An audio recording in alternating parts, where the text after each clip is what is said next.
Tita addendum sudah jelas. Istana Pahang sudah sahkan. PMX juga sudah sahkan. Ya wujud. Walaupun sebelum ni, kerajaan Madani dilihat berdolak dalih sorok tita addendum tersebut.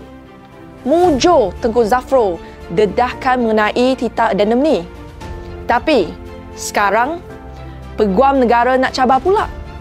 Nak pertikai sama ada ia wujud atau tidak. Ini bukan pasal insan bernama Najib. Bukan sebab mangsa ni orang Barisan Nasional. Tapi, ini soal prinsip. Soal kedaulatan institusi. Apa mesej yang hendak Peguam Negara sampaikan? Derhaka tita diraja? Saya ulang di sini.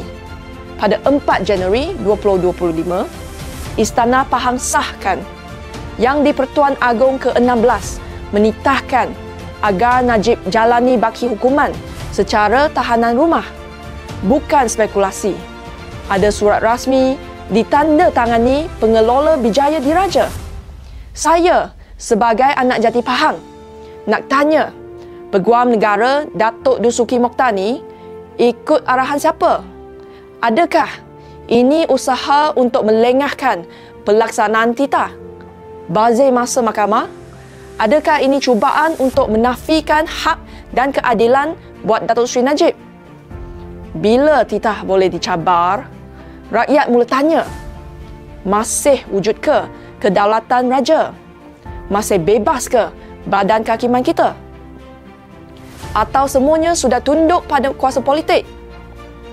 Wujud tangan gaib yang mengarah dari belakang? Kita tak minta layanan istimewa. Kita cuma mahu keadilan ditegakkan dengan telus. Tita raja bukan sekadar simbol. Itu lambang perlembagaan kita. Lambang kedaulatan negara kita.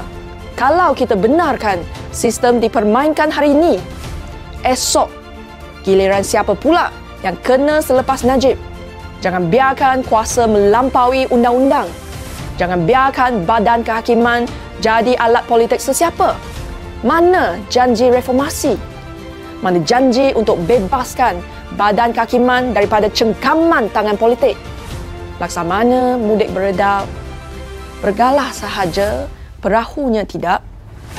Laksana bunga dedap, merah sahaja, berbaunya tidak.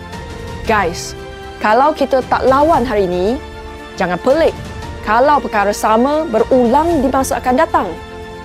Jangan terburu-buru untuk melabel saya tim rakyat.